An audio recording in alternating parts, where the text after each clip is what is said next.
실화 과일 트럭. 나 안양에서 태어났고 지금까지 쭉 안양에서 살아왔다. 유치원도 안양에서 다녔는데 그때 겪은 이상한 일을 하나 적으려고 한다. 어릴 적에 유치원에서 친했던 친구에 관한 이야기다. 우리는 매우 친했고 줄곧 같이 다녔다. 1986년의 일이었다. 그 친구의 이름은 민규였던 것 같다. 얼마 전까지만 해도 또렷하게 기억했던 이름이지만 군대를 다녀오고 여러가지를 생각할 일이 많아져서인지 아니면 내가 간직했던 순수한 우정을 잃어버린 어린이 되어서인지 지금 흐릿하다. 그래서 그 친구에게 상당히 미안하다. 민규와 나는 상당히 친했고 우리 어머니와 민규의 어머니도 덩달아 친해진 격이었다. 유치원이 끝나면 나는 줄곧 민규네 집에서 가서 놀곤 했는데 지금 기억으로 꽤 부유했던 가정으로 기억한다. 그 당시 안양에서는 한창 개발 중이었고 그중 거의 개발 초에 지어진 아파트, 그러니까 비록 한 층이 4개의 가구가 사는 구조였지만 그래도 그 당시 아파트는 모든 이들의 선망의 대상이었다. 아파트의 13층에 민규네 집이 있었고 또 매우 비싸 보이는 피아노도 있었고 뭔진 잘 모르겠지만 멋들어져 보이는 그림도 거실 벽 중앙에 크게 자리 잡고 있었다. 그리고 바나나도 있었다. 그렇게 1년 정도를 친하게 지내다 어느 날 어린 나에게는 감당하기 힘든, 아니 실감조차 나지 않을 민규의 죽음이라는 충격적인 일을 경험하게 되었다. 그날 어머니와 나, 또 민규와 민규의 어머니는 유치원이 끝나고 중앙시장에서 떡볶이를 먹고 이것저것 장거리를 반 뒤 민규네 집으로 가게 되었다.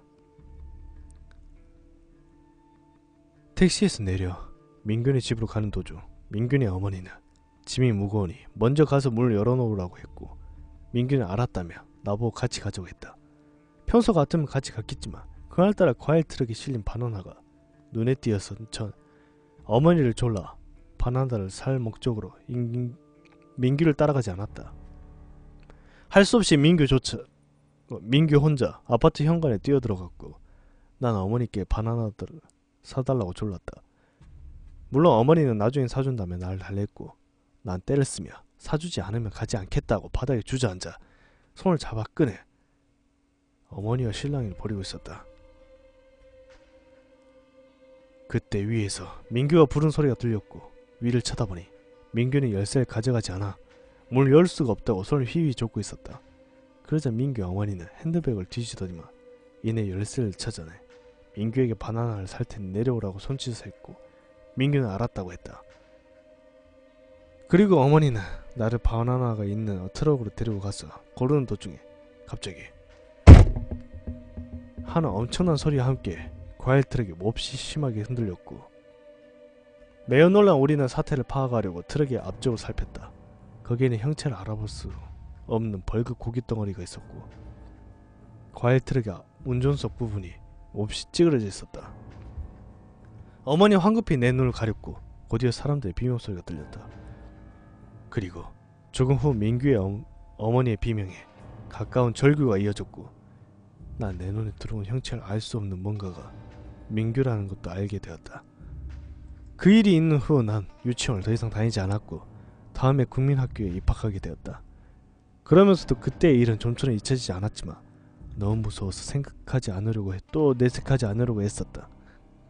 시간이 흘러서 군대에 지원하게 됐고 군대에 가기 전까지 시간이 조금 있어서 어머니와 많은 대화를 나누던 중 무심코 그때의 일이 생각나 얘기를 꺼내고 나 후 뜻밖의 이야기를 듣게 되었다. 어머니의 말씀이 빌자면 난 그때 일이 생각해도 싫을 만큼 너무 끔찍하단다. 그때 그 과일 트럭이 없었더라면 지금 너도 이 자리에 없을 수도 있어. 나 민규 엄마는 너희가 친해진 다음에 알게 됐지. 민규 엄마가 같은 불교여서 그런지 마음이 잘 맞았단다. 그래서 꽤 친했어. 어느 날 나는 너의 태몽 이야기를 하게 되었단다. 그리고 민규의 태몽 이야기도 듣게 되었는데 그게 좀 불길했어. 사나이가 죽은 사람 묶을 때 쓰는 끈에 묶어서 울고 있었다고 그랬더구나. 원래 내가 미신을 좀 잘 믿는 성격에 너희 토종 비결이라도 보자는 핑계로 안양에서 제일 용하다는 점쟁이를 수소문해서 갔지.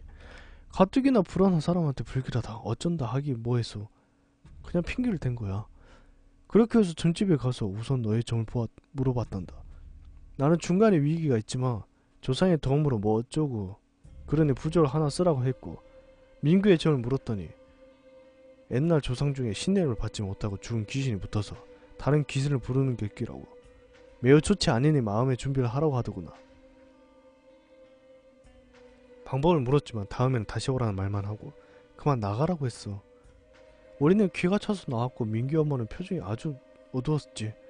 괜히 가자 그랬나 생각이 들더구나. 그리고 민규가 죽기 며칠 전 민규의 엄마는 불길한 꿈을 꾸었대. 민규네 집 앞에 현관에 검은 옷을 입은 귀신이 두 손을 바닥에 대고 개처럼 기어다니는 꿈을 꾸었다고 하더구나. 그래 너 그거 아니? 아파트 난간은 안전상의 문제 때문에 어린아이가 혼자 힘으로 아래를 쳐다볼 수조차 없게끔 높게 만들어. 민규가 어떻게 아래를 쳐다보면서 말했는지 상상이 가니? 그 난간도 어른 가슴 정도에 가까운 높이인데 그래 그 무당말이 맞았던 것 같아. 그래도 어린 게 무슨 죄가 있다고. 그 자리에 과일 트럭이 없었다면 과연 네가 지금까지 있었을까 하는 생각 때문에 아직도 가슴이 철렁거린단다. 그의 엄마는 정신이 반쯤 나가서 지금 뭐라고 있을런지. 어머니는 계속 얘기를 했지만 난 더 이상 들리지 않았다. 내 머릿속에는 검은 옷을 입고 무릎과 손으로 바닥을 엎드린 귀신과 그 등을 밟고 난간 아래를 내려다보며 열쇠가 없어 라고 손을 휘휘 젓는 민규의 모습이 그려졌기 때문이다. 그리고 과연 그 과일 트럭이 없었더라면 내가 민규를 따라갔더라면 지금 나는 여기에 있을 수 있었을까? 과연 그 점쟁이 말처럼 조상님이 날 구해준 것이었을까? 한동안 이런 생각들로 좀처럼 잠을 이룰 수가 없다. 그 후로 자꾸 악몽에 시달렸고 지금도 가끔 꿈을 꾼다.